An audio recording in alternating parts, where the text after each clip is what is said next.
especially sa ato ang mga nurses diha, sa ato ang mga ubang doctors. Although ang ato ang provincial hospital road, maipahambog na jud nato. So kung kinsa man tong sigigdaot sa tuwa sa social media, tabangin pud mi og defend. Dili pwede kay kami lang sigig-defend, kay kami ang politiko, kami ang governor, vice governor, dili uy. Nagtrabaho mo sa provincial government, nagtrabaho mo sa hospital.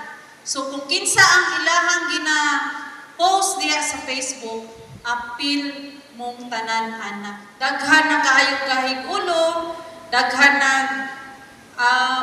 musupak sa ilahang supervisor, daghan na musupak sa mga doctors.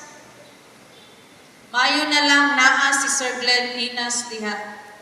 Naa si Doc Jonah, naa si Doc Raso, na mupitol sa ato ang mga regulars na wala kahuna-huna ba?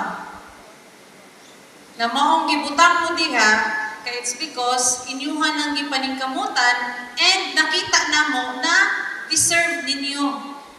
Pero unta, kung gihatagan ta og chance, unta, let's remain humble. Diba?